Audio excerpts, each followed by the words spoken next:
ഫോറിനിലേക്ക് പോയി കഴിഞ്ഞാൽ ഞങ്ങളുടെ കൂടെ മുതിർന്നവരായിട്ട് ആരാ ഉള്ളത്? നീ സത്യാണോടി പറയുന്നേ? ആന്റിയാണ് സത്യം.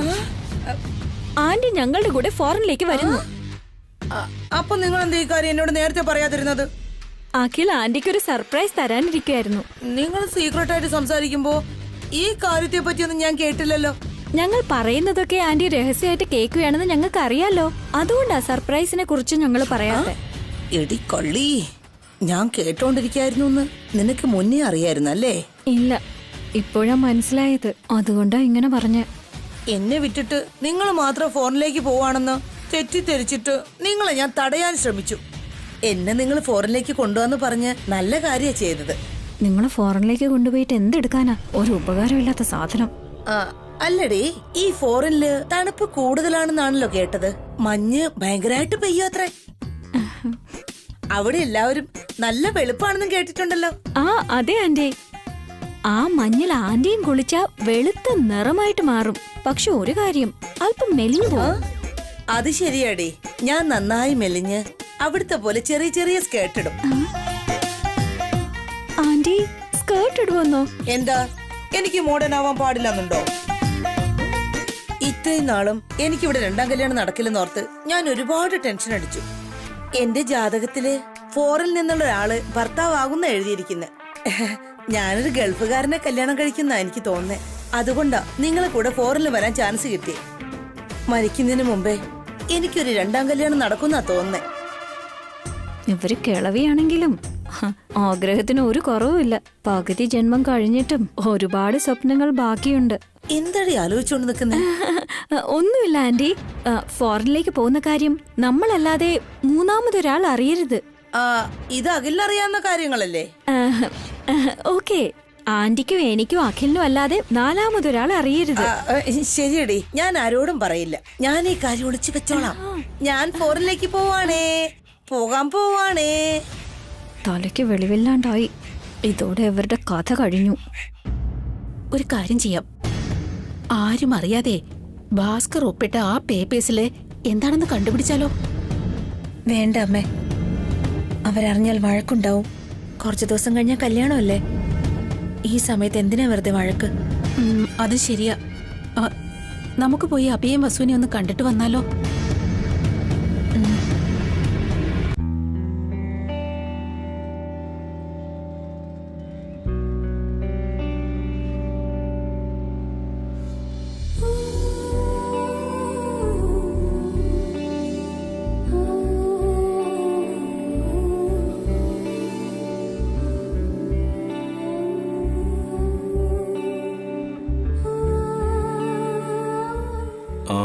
വസു, ഇനിയും പാഴ്സലുണ്ടോ?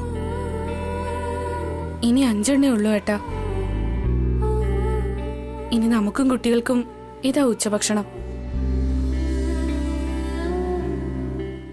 തനിക്ക് വിഷമായ വസുന്ധരെ? ഇല്ല ഏട്ടാ, പക്ഷേ എനിക്കൊരു കാര്യം മനസ്സിലാകുന്നില്ല. രാവിലെ മുതലേ നമ്മൾ കസ്റ്റമേഴ്സിനെ പ്രതീക്ഷിച്ചിരിക്കുമായിരുന്നു. അപ്പൊ ഏട്ടന്റെ മുഖത്തിൽ ഒരു പേടിയും ഉണ്ടായിരുന്നില്ല. നമ്മുടെ എതിരെ നിന്ന കടക്കാരൻ നമ്മളോട് മോശമായിട്ട് സംസാരിച്ചപ്പോ പോലും ഏട്ടന് ദേഷ്യം വന്നില്ല. ഇപ്പൊ ഈ പാവപ്പെട്ടവർക്ക് ഭക്ഷണപ്പൊതികൾ കൊടുത്ത ഏട്ടന്റെ മുഖത്ത് ഒരുപാട് സന്തോഷവും മനസ്സ് നിറഞ്ഞതുമായിട്ട് എനിക്ക് തോന്നിയേട്ടാ. അതെങ്ങനെയാട്ടാ സംഭവിച്ചേ?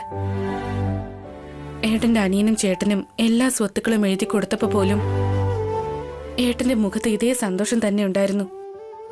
പക്ഷെ ഇപ്പൊ നമ്മുടെ സാഹചര്യം ഒട്ടും ശരിയല്ല. നമ്മളെക്കാളും വിശപ്പുള്ളവരുടെ അവസ്ഥയാണ് വളരെ മോശം വസു. നമ്മളവിടെ വണ്ടി ഇട്ടിരുന്നപ്പോ വിശപ്പോടെ ഒരു പയ്യൻ വന്ന് എനിക്ക് വിശക്കുന്നു, ഭക്ഷണം വേണമെന്ന് പറഞ്ഞ് ഓപ്പോസിറ്റുള്ള ആളോട് ചോദിച്ചു. അപ്പോഴാണ് എനിക്ക് ആലോചന ഉണ്ടായത്. വിശക്കുന്ന ആൾക്ക് കാശ് കൊടുത്ത് എവിടുന്ന് വേണോ ഭക്ഷണം കഴിക്കാൻ സാധിക്കും. എന്നാൽ ഇവരുടെ കയ്യില് അതിനുള്ള കാശില്ല. കച്ചവടം ഇന്ന് നടന്നില്ലെങ്കിൽ നാളെ വേണമെങ്കിലും നടക്കും.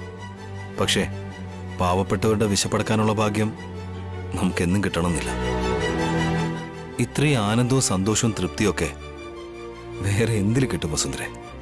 സത്യേട്ടാ, വിശന്നിരിക്കുന്നവരുടെ വയറ് നിറയ്ക്കുന്നവരെ ദൈവത്തിന് തുല്യമാണെന്ന് പറയാറുണ്ട്. ഏട്ടൻ ഈ ദിവസം നല്ല കാര്യം ചെയ്തത്. ഏട്ടന്റെ മുഖത്ത് ഈ ഒരു സന്തോഷം കാണുമ്പോ എനിക്ക് ഒരുപാട് സന്തോഷം തോന്നാ.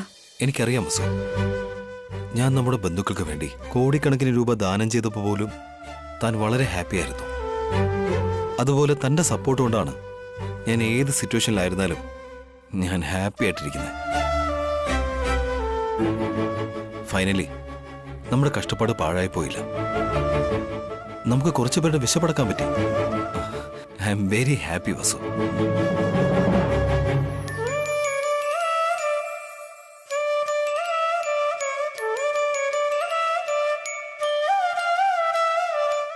ഹലോ,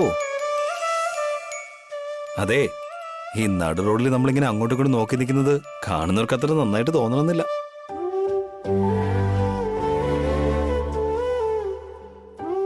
മനസ്സിന് ഇഷ്ടപ്പെട്ട ജോലി ചെയ്യുമ്പോഴും നമ്മുടെ ചുറ്റിലും നടക്കുന്നതിനെ കുറിച്ച് ഒരിക്കലും മറക്കാൻ പാടില്ല വസു.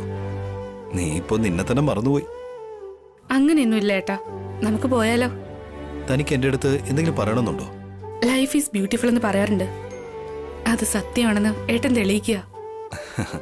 വാ, നമുക്ക് പോകുന്ന വഴി കൊടുത്തിട്ട് പോകാം. വാ.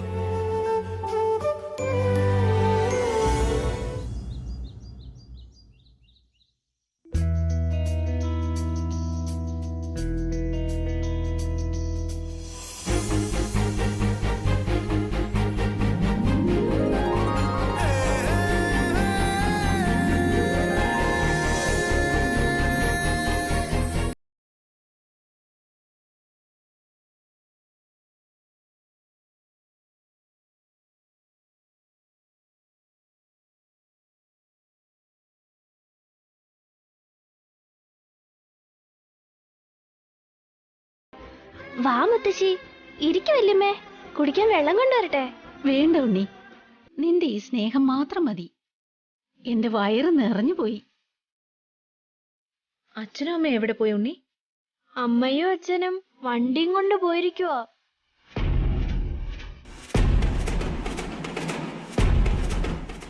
ഏത് വണ്ടി?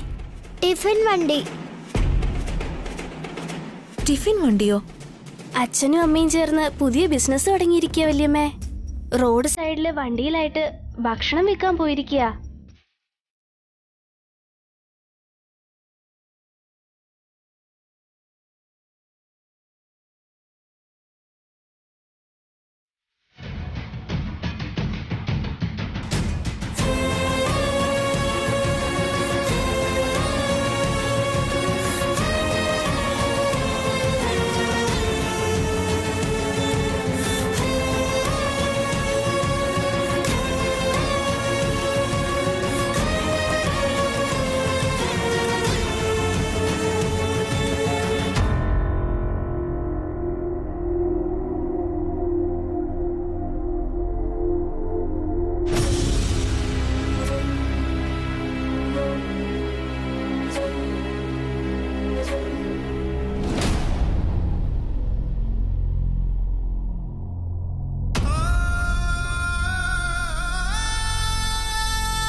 അല്ല, അമ്മ വന്നിട്ട് എത്ര നേരമായി?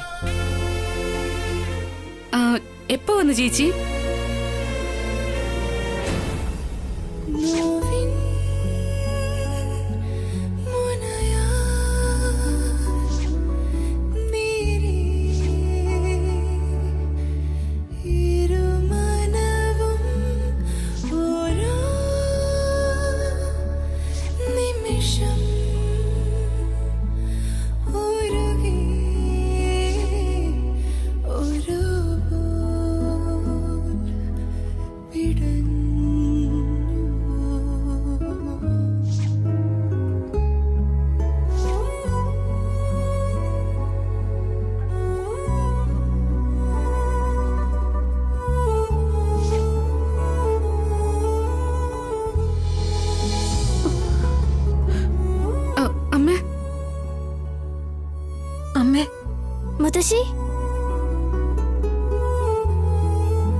എന്താ അമ്മേ, ഞങ്ങൾ തട്ടുകട നടത്തുന്നതുകൊണ്ട് അമ്മ വിഷമിച്ചിരിക്കുകയാണോ?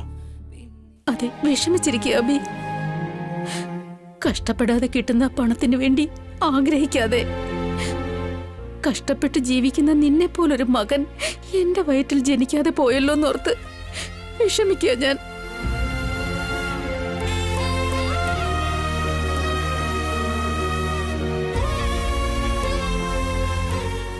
നിന്റെ അറിവ്, ഒരു കാലത്ത് നിനക്കുണ്ടായിരുന്ന പൊസിഷൻ, ആ ജീവിതമൊക്കെ ഉപേക്ഷിച്ച് ഒരു സാധാരണക്കാരനായി വഴിയരികില് ഉന്തുവണ്ടിയിലെ ടിഫിൻ വിൽക്കുന്നു. നിന്റെ ഈ നല്ല ഗുണം ഞാൻ പ്രസവിച്ച എന്റെ 2 മക്കൾക്കും കിട്ടിയില്ലല്ലോ എന്നോർത്ത് നല്ല സങ്കടമുണ്ട്.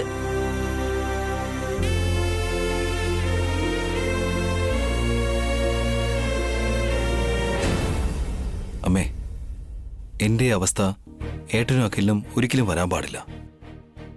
അവരെപ്പോഴും സന്തോഷത്തോടെ ഇരിക്കണം.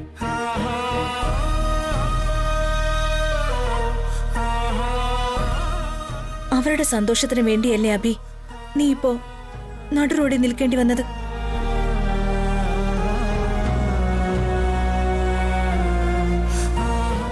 ഞങ്ങൾ നടുറോഡിലൊന്നും അല്ല ചേച്ചി. റോഡിന്റെ അരികത്ത് ഭക്ഷണങ്ങൾ വിൽക്കുക, അത്രേ ഉള്ളൂ. ഒരു തെറ്റുമില്ല മോളെ. മറ്റുള്ളവരോട് കൈനീട്ടി യാചിക്കുന്നതിനേക്കാൾ അതേ കൈകൊണ്ട് കഴിയുന്ന ജോലികൾ ചെയ്ത് ജീവിക്കുന്നതാ ബെറ്റർ. അതുകൊണ്ടാണ് അമ്മേ ഞങ്ങൾ ഈ തട്ടുകട നടത്തുന്നത്. നിന്റെ ജീവിതം മറ്റുള്ളവർക്കൊരു മാതൃകയാണ് അബി. അധ്വാനിച്ച് ജോലി ചെയ്ത് ജീവിക്കണമെന്ന് ആഗ്രഹിക്കുന്ന ഓരോരുത്തരും നിന്നെപ്പറ്റി ഉറപ്പായും അറിഞ്ഞിരിക്കണം.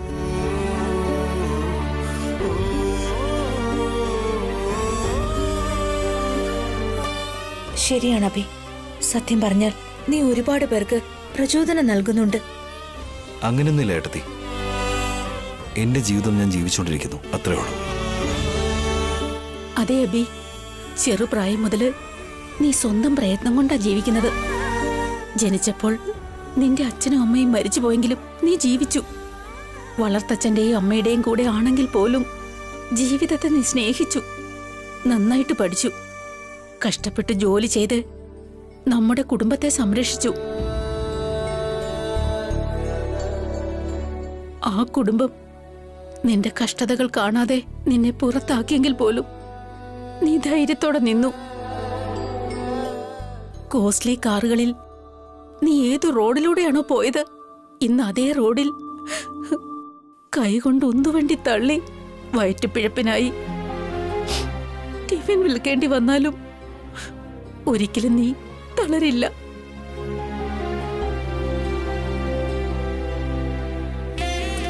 കാലം നിന്നെ ഏതു വഴിയിലൂടെ നടത്തിയാലും നീ സ്വന്തം കാലിൽ നിന്നു. നിന്നെ എത്ര പ്രശംസിച്ചാലും മതിയാവില്ല മോനെ. ഇതെല്ലാം അമ്മയും അച്ഛനും എന്നെ വളർത്തിയതിന്റെ ഗുണമാണ്. നിങ്ങളുടെയൊക്കെ വളർത്തു ഗുണമാണ് എന്റെ ഭാഗ്യം.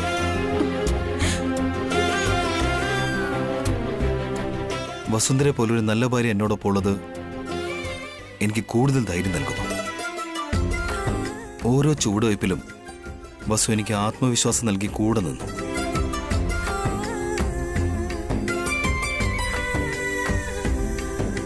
ഞാനിന്ന് ഇങ്ങനെ നിൽക്കുന്നുണ്ടെങ്കിൽ അതിന്റെ ഏറ്റവും പ്രധാനമായ കാരണം വസുവിന്റെ ക്ഷമാശീലം കൊണ്ട് മാത്രമാണ്. അതെ അബി, നിങ്ങൾ 2 പേരും പരസ്പരം സഹായിച്ചുകൊണ്ടിരിക്കുക. മെയ്ഡ് ഫോർ ഈച്ച് അതർ പോലെ.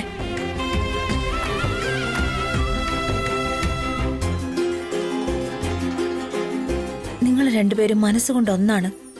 ഒരാളുടെ വാക്ക് മറ്റൊരാൾ അനുസരിക്കും. പരസ്പര വിശ്വാസമുണ്ട്. 2 പേരും പരസ്പരം ബഹുമാനിക്കുന്നുണ്ട്.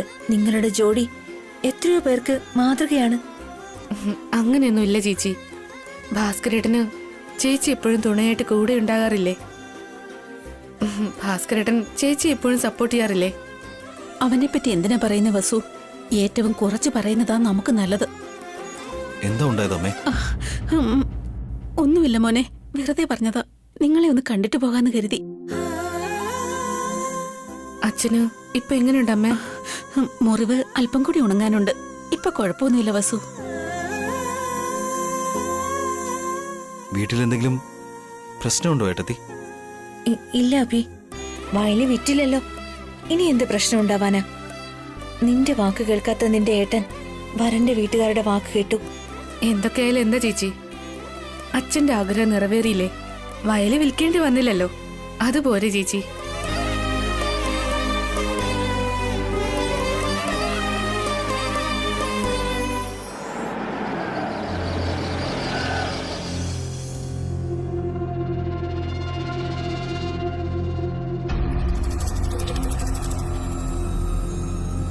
ഇവർ തന്നെ സാറിന്റെ അടുത്ത് വരുമെന്നല്ലേ പറഞ്ഞത്? ഇപ്പോ സാറ് തന്നെ ഇവരുടെ അടുത്ത് വന്നിരിക്കുകയല്ലേ? എന്താ കളിയാക്കണോടാ? അല്ലേ സാർ, കാര്യം മനസ്സിലാകാത്തോണ്ടാ ഞാൻ ഇങ്ങനെ ചോദിച്ചത്. ഞാൻ ഇന്നലെ പറഞ്ഞതല്ലേ പിയെ, ചിലതൊക്കെ നമ്മൾ വിട്ടുപിടിക്കണമെന്ന്. വെറുതെ ഓരോ മണ്ടത്തരങ്ങൾ ചോദിക്കാതെ വീടിനകത്തേക്ക് കയറ്. നമസ്കാരം അല്ലേ സാർ, വരൂ വരൂ വരൂ. ഇടയ്ക്കിടയ്ക്ക് ഇവരൊന്നും എന്തിനാ നമസ്കാരം പറഞ്ഞു പോകുന്നത്? എന്തിനാ വന്നെന്ന് ചോദിച്ചില്ലല്ലോ സാർ. പാവം വന്ന് നമ്മൾ അകത്തേക്ക് വിളിച്ചില്ലേ. സന്തോഷമായിട്ട് വരണം സാർ. നോക്കാം. വരൂ വരൂ വരൂ, ഇരുന്നോളൂ സാർ. കാർത്തികേ, അഖിൽ, കാർത്തിക, നമ്മുടെ MLA സാർ വന്നിട്ടുണ്ട്, വേഗം വന്നേ. പിയെ, നമ്മുടെ MLA സാർ എന്നൊക്കെ പറയുന്നു. സാറും ഇവരുമായിട്ട് നല്ല അടുപ്പത്തിലായെന്ന് തോന്നുന്നു സാർ. വാഴക്ക് എനിക്കും അവർക്കും തമ്മിൽ എന്തടുപ്പാടോ? സാർ ഇരിക്കുന്നേ, ഇരിക്കും.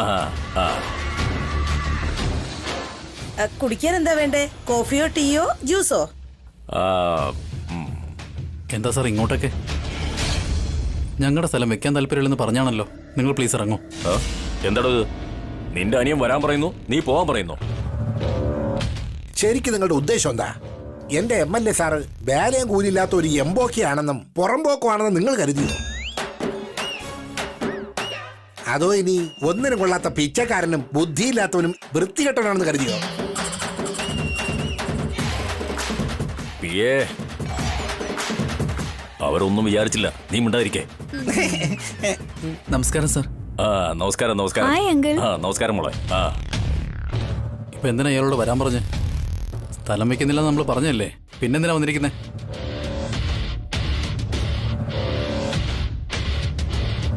ഓ ഏട്ടാ, ഒന്നിങ്ങോട്ട് വന്നേ. വരൂ ഏട്ടാ.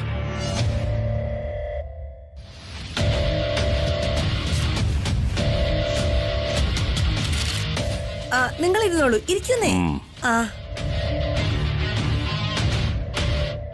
നാട്ടിൽ വെച്ച് നടന്ന കാര്യങ്ങൾ ഓർത്തും MLA സാർ ആകെ ഡിസ്റ്റർബ്ഡാ. സോറി പറയാൻ വേണ്ടി ഇങ്ങോട്ട് വിളിപ്പിച്ചത്. സോറി എന്തിനാ?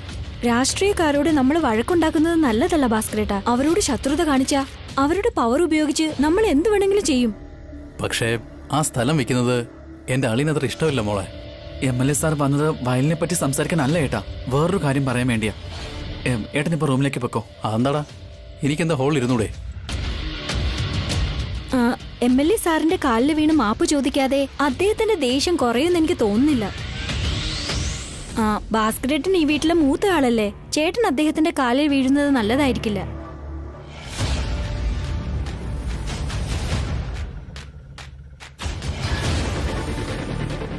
അതുകൊണ്ടാ ഏട്ടാ, ഏട്ടന് പകരം ഞാൻ അയാളുടെ കാലിൽ വീണ് മാപ്പ് ചോദിക്കാന്ന് കരുതിയത്. അതോടെ എല്ലാ പ്രശ്നവും അവസാനിക്കും. ശരിയെങ്കിൽ അയാളെ പെട്ടെന്ന് പറഞ്ഞുവിട്. ഞാൻ വരുമ്പോഴും അയാളെ കണ്ട കാര്യങ്ങൾ കൂടുതൽ പ്രശ്നമാവും.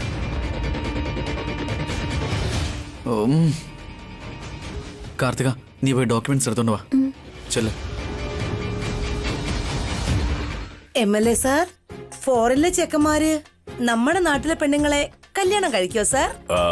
അത് പിന്നെ എന്റെ MLA സാറ് ഒരു പൊളിറ്റീഷ്യനാണ് മാഡം, അല്ലാതെ കല്യാണ ബ്രോക്കർ അല്ല.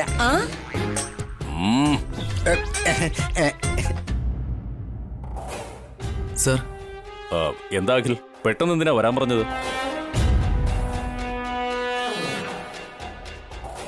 ഇതാ സാർ, ഈ വീടും ഞങ്ങളുടെ ഫാക്ടറിയും പിന്നെ ഈ കാണുന്ന സ്വത്തിന് മുഴുവൻ അവകാശം ഞാൻ മാത്രമാണെന്നുള്ള ടോട്ടൽ പവർ ഓഫ് അറ്റോർണി എന്റെ പേരിലാക്കിക്കൊണ്ട് ഭാസ്കരേട്ടൻ സ്വന്തം ഇഷ്ടപ്രകാരം സൈൻ ചെയ്ത ഡോക്യുമെന്റ്സ് ഇത്.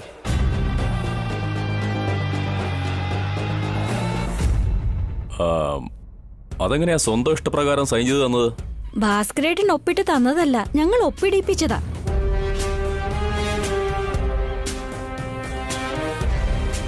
അതായത് നിങ്ങൾ അയാളെ ചീറ്റ് ചെയ്തിരിക്കുന്നു. അതെ. ഉടൻ തന്നെ ഞങ്ങളുടെ പ്രോപ്പർട്ടീസ് എല്ലാം വിറ്റ് കാശ് ആക്കുകയാണെങ്കിൽ ഞങ്ങൾക്ക് ഫോറിനിലേക്ക് പോവായിരുന്നു. ആ അതെ അങ്കിൾ, ഞങ്ങൾക്ക് ഫോറിനിലേക്ക് പോണം, ഒട്ടും സമയമില്ല. ആ അതെ, അല്ലെങ്കിൽ തന്നെ എന്റെ രണ്ടാം കല്യാണം ഒരുപാട് താമസിച്ചു. ഉടനെ തന്നെ അമേരിക്കയിലേക്ക് പോണം.